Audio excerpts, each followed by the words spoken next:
Welcome to Humanity Matters. We are here at the Holocaust Museum and Tolerance Center. And for those who've never been here, it is just a must to come. I have the most incredible person here. Her name is Gertrude Borchardt. And she was the curator with Dr. Riley, who composed and curated a show of Salvador Dalí, of Aliyah, of Coming Home. And even though Dalí was not Jewish himself, he understood about migration and about being displaced. But I'd like to present Gertrude. She is also a docent here on Wednesdays and also a docent at the Nassau County Museum. Welcome, Gertrude. Thank you. I'm honored to be here. Thank you.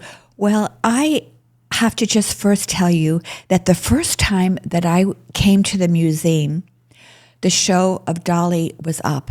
And I thought to myself, also going to Pratt Institute and realizing this was the old Pratt Mansion, it took me back to memory lane. And I was amazed when I walked into your curated show of how perfect a space this could have been. When you look at the moldings, it was like, how does this happen so perfectly?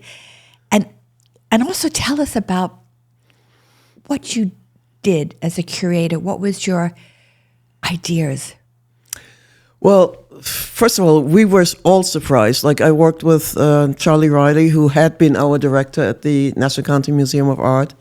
And shortly before that, his contract was not renewed, so he was gone already.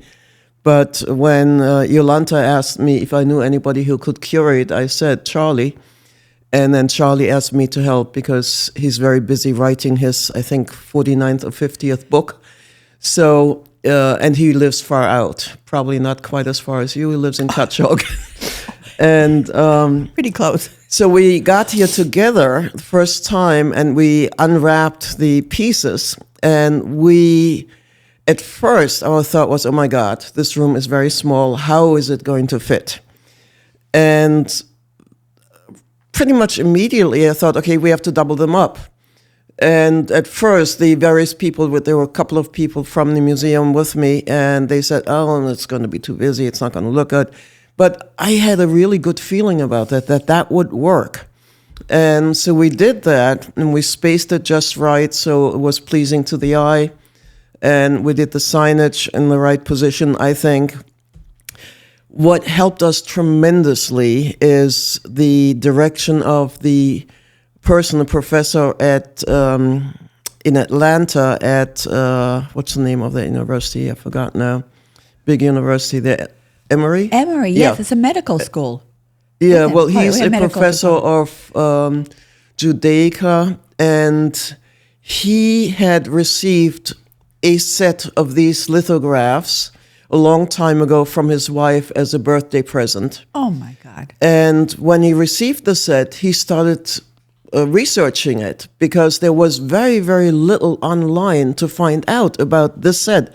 Look for Dalí, you find everything you want to find and things you don't want to find because there's some strange things about Dalí, as you probably know. Yes. And yes. So his name is, I should have looked that up, Not Bloomberg.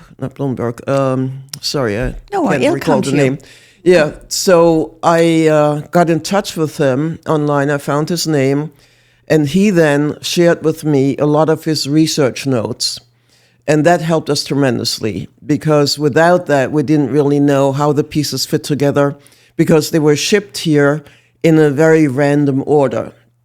And this professor realized, okay, this order is not correct because it doesn't follow the sequence of events in the Bible and so on. So he said, okay, number 1 stays number 1, but then, for example, number 6 follows number 2, and number 12 follows number 1. So we followed his instructions about how to arrange them in the room. And it came out really very, very good.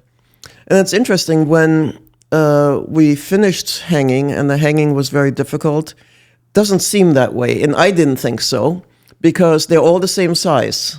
So you think, okay, you measure from the ceiling or from the bottom and make a mark and hang it. Well, that assumes that the wire is exactly in the same spot and exactly the same the same size. Distance, sometimes it's looser, sometimes it's tighter. So we first did it this way, measured and said, okay, let's hang it. And it was like here and here and here. So hard. it took us forever to do it correctly. Well, it's so interesting because I was trying to figure out, when I came in this morning, I said, oh, thank you. The exhibition is still here. And I said to myself, why don't they understand it's the obvious thing, this should be permanent. There's no other artwork that could go into this room the way it's aligned with the space. Right. And then I come to meet you here, and I say, I'm so happy, this thing's got to stay here. And you tell me that this is going to be permanent. Well, I shouldn't say that. We are hoping it's going to be permanent. There were some rumors that it might be permanent, but we don't know. A lot of things have to fall into place for that, but we all hope and pray that it stays permanent because there's no better place for this. No, and it will, because there is no better place, and there Right. is an amazing need to understand this. Because I was going to ask you, I agree, I could not, I was trying to bring this presentation to my students to show them, because they love Dalí, but this is not typical Dalí. Right. And why could I not find it on the internet? Why are they hiding it? That's one question. But I was thinking too, what went into the sequence? But you so brilliantly said you went back to the professor, and there was a sequence of events, because when I walked in again, I said, how could this work so beautifully? And the other thing, to be in the Pratt Mansion, I'm thinking the room probably was the drawing room when you came in, when you received Right. people. I mean, the space, it's just sacred. All right. So, in other words, you had to know the sequence to really also make it that powerful. Right. What else goes into curating? And when you select it, and what was it that you really wanted to express and it be permanent? Well, this was when we curated this. This was the second time I had seen the set. First time was at the museum when it was offered to us at the museum as a gift by a relative of a docent friend of mine. And so we were able to look through it. And as I said before, I typically don't really love Dalí. I love these lithographs. And because of these lithographs, I realized that he did a lot of other sets of lithographs that are really not talked about. He did over 100 pieces of the Bible. He did. Yes. And he was talked into that by an Italian collector friend of his who was concerned about his wife, Gala, because he felt, this collector friend, felt that Gala had taken him away sort of from his roots, from his Christianity, and he kept pulling on Dalí to do something and to do something about the Bible. And so Dalí finally did over 100 pieces, and they again were in the same style as this show, very different from his paintings mostly. And what I love about this, these are lithographs that are on the wall. The originals are watercolors and gouache and ink. But when you look at the lithographs, the printing job is so excellent, they look like original watercolors. Yes. The way the color is spread, you just think it's real. I thought it was real. Right. I really did not think they were lithographs. Right. There are a set of from 250 that he did, in addition to the original set of paintings that were shown first at the Huntington Hartford. Now we used to say museum, but it was really a gallery for the heir of the A&P fortune. And that was at Columbus Circle. The building is still there. It's now the Museum of Art and Design. Yes, that's right. And there's a funny story connected to that. They were displayed on the 4th floor of the gallery. And Henry Geldzahler at the time was a curator at the Met and later on the Commissioner of Cultural Affairs of New York. And he apparently had a great sense of humor. So nobody took the Huntington Hartford Gallery very seriously, because everybody thought, okay, this is this guy who inherited a lot of money. He wants to display his wealth and the things he collects, and so let's look down upon it. My goodness. So my goodness. They were on the elevator, and then on the 4th floor where these pieces were, and in those days, those were the originals, not the lithographs. The door opened, and Henry sort of pretended to be the elevator conductor and said, 4th floor, men's lingerie. Oh my God, what a sense of humor. Yes, right. I remember that building. It was quirky. Yes, very quirky. Very quirky. But you're mentioning two things, and it's making me come to what happened a couple of weeks ago. We're talking about someone obviously commissioned the Aliyah, right? It was someone who commissioned the Aliyah, and then somebody else, a patron of him, comes, and I would like something from the Bible in a Christian direction. Right. I am very curious as to what do you think is the importance of showing these historical and Christian Judaic values in our society right now, especially that Charlie Kirk has been assassinated for these values? And it's a 3-part question, but on a personal level, I feel that in the hands of a genius like you who knows how to curate intelligence and has life, history, how can we bring this in to elevate the consciousness of education? Well, I think, just like you, I really loved Charlie Kirk, his work, and I am so incensed by the way he's sometimes characterized by people in the media as this guy who's bigoted, who hates people, who looks down upon people. Nothing could be further from the truth. Thank you. And for years, I've been watching him, and I was always impressed with his patience. Because at times when some of the students asked him questions and accused him of certain things, I would have probably jumped out of my chair and slapped them across the face. He was always kind and patient and very calmly explained or asked questions to draw them out. And he certainly didn't convince everybody, but I think he convinced a number of people to at least think differently and get away from what they were indoctrinated with at the universities. And that's one of the things that Charlie talked about a lot, that the universities are a scam. And looking at what's going on in the universities and in the schools, and I think a lot of it was opened up to all of us during COVID. Because at the lower level, at the elementary school level, parents saw what was going on in the classroom. Right. Because they were at times home with their kids and saw what was going on the screen, saw what was discussed, saw what they were told. And I think because of that, a lot of people decided to homeschool their kids. And I think if I had young kids now, I would homeschool them for sure. So where I'm going and why I respect you so much for what you're doing, your wisdom and your ability to speak truth, is that you're doing it through art, through the curation of collections that have an impact in the political context. So one of my questions, how do we take the experience, let's say, of Dalí, and I'm so excited that this is going to be permanent, and if I can get my hands on the pictures of this to put it in a keynote to spread the word, what I'm very interested in, I would love to know, what exercises or how could we have the students that come see the Holocaust Center, but more importantly, as Bernie Furshpan, the visionary of this whole umbrella, he says, how much could you talk about the Holocaust? We've got to go beyond. And so he makes a movie that's fabulous. It's going to be one day very in Netflix. But you're just as powerful. You may not be using film, but you have the power of curation. What could we pair that with an activity to internalize that they say, okay, I see this, and then they forget it? I find being an educator, internalizing it makes a big difference.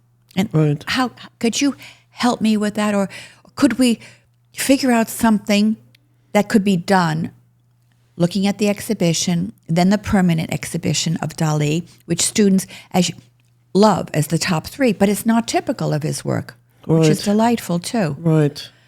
Any ideas? I think when I think about what's going on in the universities and with kids, although I have to also say as an aside that when I still watch the old Charlie Kirk clips with the students, I'm encouraged with how many people are conservative and young.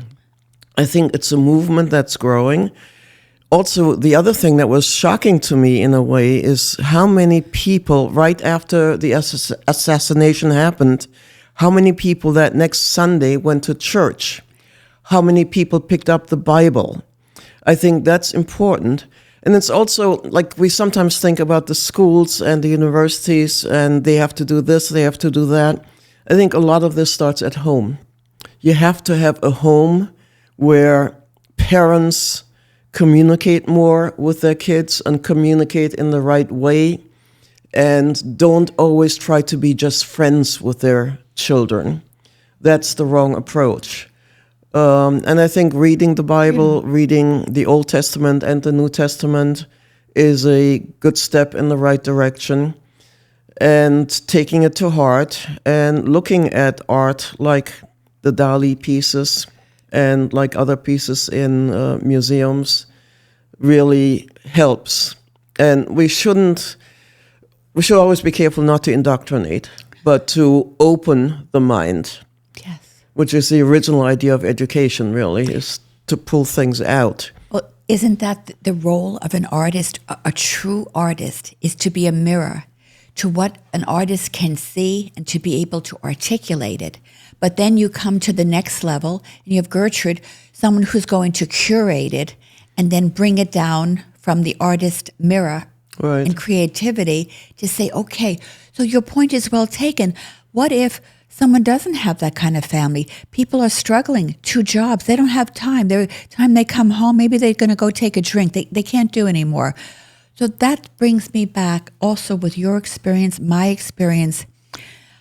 Why not museums take on that educational responsibility? Because what they've been doing, I don't think is good enough. Yeah, I mean, lately, so many museums and galleries have sort of succumbed to the wokeness. Yes. I understand that in art history, there were many times when female artists were neglected to some extent, black artists, minority artists, and so on.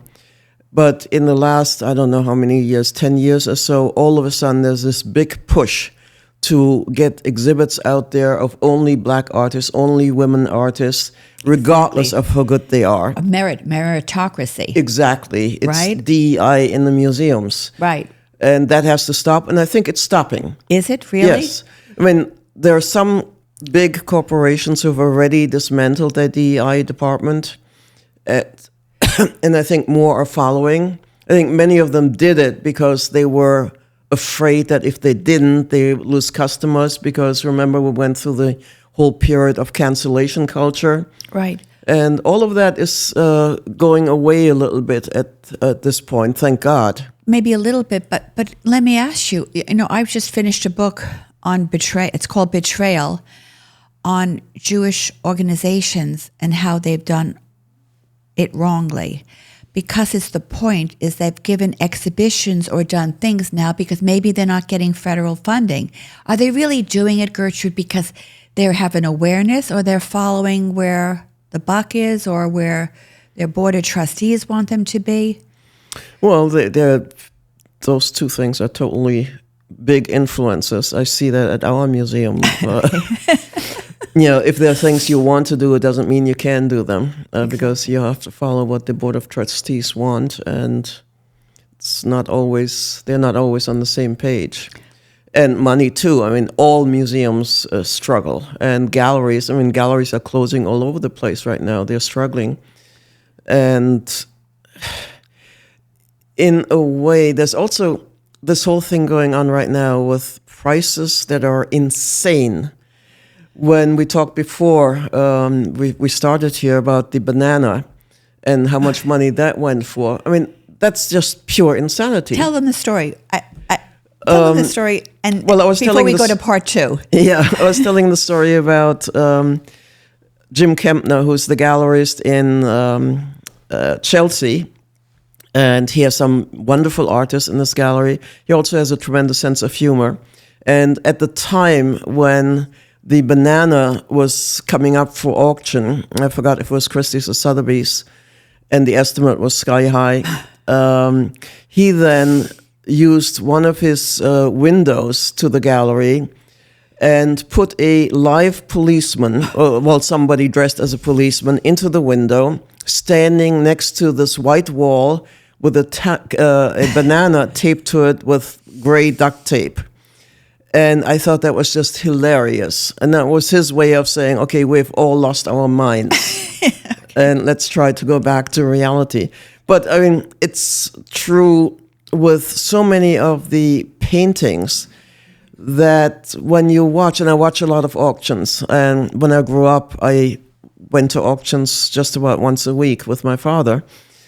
And so I've been around that scene a long time, but lately, it's not that lately, it's decades, people buy art not because they appreciate it or they like it, but because it's an investment. And they buy the art, have it shipped to the Freeport in Geneva, put it in a storage locker, pull it out when enough time has passed and the name and recognition of that artist has increased even more, and they can sell it for a multiple of what they paid for it. So it's like such a upside-down world in so many ways. And you see this clearly. Before we go into part 2, I want to close that with your brilliant idea, because wasn't it Andy Warhol who really understood American society and said, if you really want to buy art for money, here's what I'm going to do. Here's a dollar bill. You could put it on the wall. I'm Andy Warhol. But how he got there, he went to his friends one day and he said, what should I paint? They said, well, what do you love? He said, I love money and I love Campbell's soup. They said, then make that. Make what you love. Because I tell my students, what you love, loves you, and wants to be born. On that note, I am going to tie this up for point 1. And we are going to go into imagination and how we can make this into a better world, bringing Judaic and Christian values into America through art. Thank you, my listeners, for tuning in. And please keep listening. We so appreciate you. And please come to the Holocaust Memorial and Tolerance Center. You must see the Dalí show that is modern, paired with a beautiful exhibition of resistance and the Holocaust. Thank you. Ranelle Wolf, signing off. Thank you so much.